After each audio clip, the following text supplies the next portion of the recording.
Good evening, ladies and gentlemen. I'm extremely happy to be here. And first and foremost, I would like to express my sincere thanks to Dr. Tarun Sharma and Dr. Rao. They came to my room, personally invited me with lots of love and affection. And that is why, in spite of my not too good a health, I'm here to be with you all to enjoy a very pleasant evening. Before I start my talk, let me request, or rather identify in the crowd, 2 or 3 very important people whose names were mentioned during the lecture here by Dr. Rajiv Raman and Pramod Benle. Is Ranganath Gupta here in the crowd? Mr. Ranganath Gupta? Well, I think he has gone home. I would like to request Mr. Sugaltan Jain. All right. We have Mr. Fallor.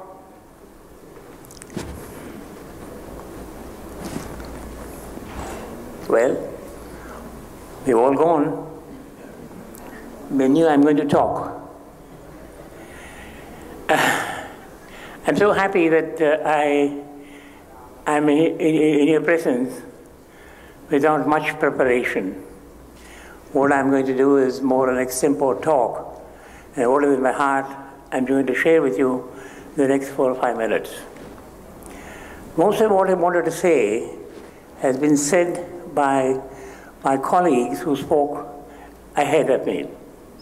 I don't have to repeat about Guru, the qualifications for a Guru, and what he is supposed to do, etc., etc., etc. I'm going to talk about a person who, as Dr. Sharma, Dr. Tarun Sharma, ordered me, should have brought about a change in your life, your perspective of outlook in life. He must have made a remarkable difference. And that is about him you're going to talk about. And that person has to be a Guru too. When he is going to be Jagat Guru, I should have been the last speaker, but Gopalji is going to be the last one. Could there be any other Guru other than the Jagat Guru? No. And who is the Jagat Guru I'm referring to? This is Kanchi Kamakoti Pithadipati, the 68th pontiff of Kanchi Kamakoti Pitham, which is the lineage of Adi Shankara. He is the 68th pontiff. 2,500 years ago, Adi Shankara founded the Shankara Society. So the 68th pontiff happens to be the Adi Shankara, 68th representative happens to be Jagadguru Chandrasekharendra Saraswati, and he is my Guru. How do I call him my Guru? I had the greatest fortune of operating on him for a cataract in 1974, and I had one of the finest experiences in my life, and I have now not much time because he has given me only about 3 or 4 minutes to talk about, so I'm not going to share with you all my experiences with the Jagat Guru. Here is a Guru who cared for his disciple. About 4 or 5 days after the surgery on him in 1974, there was a lunar eclipse. And most of you, perhaps, or some of you might know that the sannyasins take a dip in either a river or a pond almost 108 times. Jagat Guru was in great distress. It was hardly about 5 or 6 days after the surgery, and his norms require that he takes a dip in the river or a pond 108 times with a recently operated eye. So there's a tremendous amount of gloom among his sishyas, particularly the one who had figured out a date, exact date for the operation. So Jagadguru asked him, I should have looked at it, but I did not. At least you should have looked at it, and somehow or other you missed it. But anyway, he turned around and said, I have been operated about 6 days ago, and Dr. Badrinath had indicated to me that I should not take a head bath at least for about 3 weeks. I would like to respect what promise I had given him. Like the sannyasins have dharma, physicians also have a dharma, and that is what he had talked to me about, and very specifically instructed no head bath for 3 weeks. This physical eye is not important. It is not important to me at all. Even if I lose the eye by taking a bath, it doesn't matter to me. But the world will talk about Dr. Badrinath. The young Dr. Badrinath would probably lose the name. The community will blame him as the one who was responsible, who blinded the Jagadguru. So for the sake of young Dr. Badrinath, I will do what is known as mantrasthana. Have you heard of this word? That is taking a bath, uttering certain mantras, thereby you are purified as much as you take a bath with the head down the water, either in a pond or in a river. So here is the 68th pontiff in a 2,500 years legacy who gave up his tradition for the sake of his disciple, gave up taking a bath, a ritual bath, and that is how he was extremely dear to me.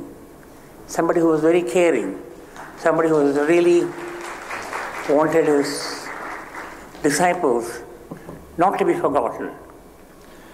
Well, there are many other stories I can recall, but he is the one, when I went to him with legal papers for registration of the Shankar Netralaya, he smiled and asked, do you know you won't make much money?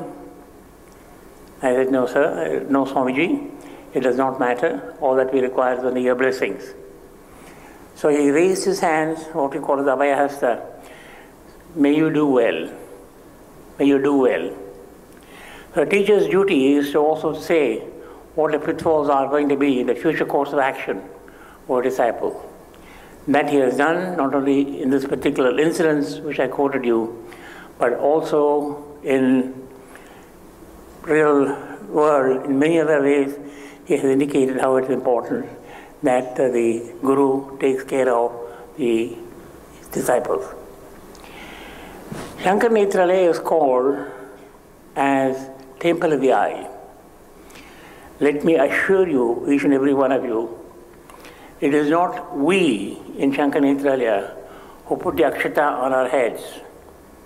It is Professor Dr. Abdul Kalam, when he visited us, wrote in the visitor's book, today I entered a temple of eye. So it's a glorious tribute to us, very glorious tribute to us.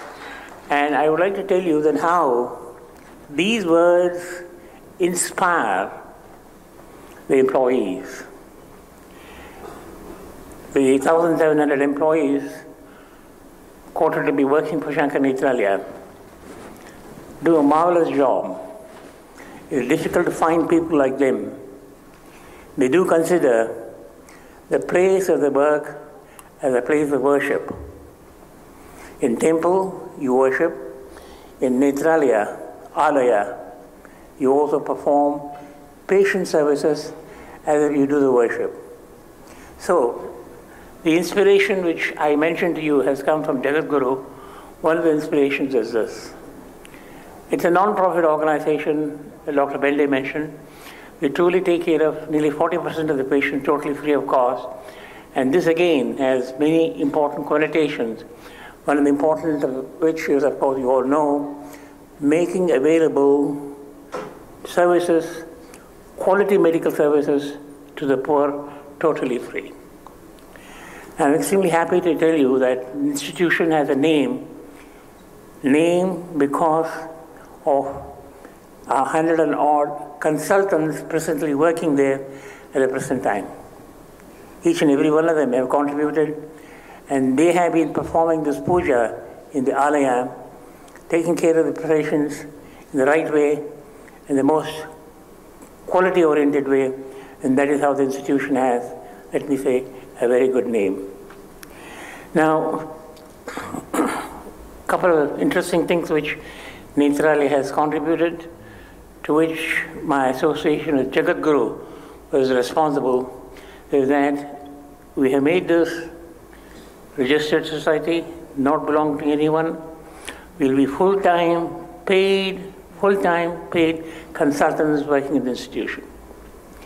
This has brought about a tremendous amount of good in the way medicine is practiced. I'm very happy about it. And this thought process that this is the way we go, particularly in India, making available quality care, totally free, for the non-affordable. All these thoughts were seeds of my association with Jagadguru. Let me say, indeed, I have been very fortunate. I have particularly no special talents. I have not been a recipient of any medals or anything like that. Just use the common sense and plenty of blessings from the good Lord, particularly our Jagadguru. I call the institution as a physical manifestation of a divine will. It's a physical manifestation of a divine will. It is essentially because it is a physical manifestation of a divine will. Now, we depend upon community, and the community contributes to the capital required for raising this institution, and that is why I call our institution as by the community, for the community. The community gladly gives donations to our cause, knowing fully well that it doesn't go to one pocket, but actually it goes to the community back again by the plowback, which was explained to you by Dr. Tarun Sharma.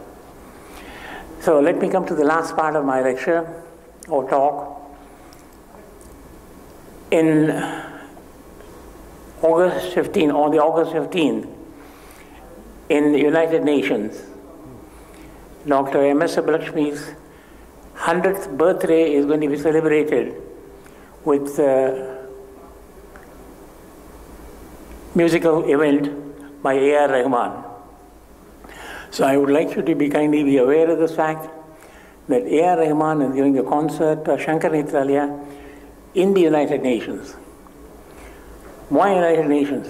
Because 50 years ago, M.S. Subbulakshmi, I'm sure many of you might have heard about her, gave a very beautiful recital in the United Nations where one of her important songs became very popular. The song was Maitrim Bhajate, written by His Holiness Jagadguru Shankaracharya, and she sang this song in the United Nations 50 years ago. And to celebrate her birthday 50 years later, Shankar Netralaya was very fortunate to get required permissions and conduct a recital at the United Nations on the 15th of August. I would like you to kindly carry this information to your friends, relatives living in America, and to contribute. I'm once again asking for donations. That is how the institution was built. Donations form a very important part of building of the organization. So by the society, for the society, play an important role. Thank you very much.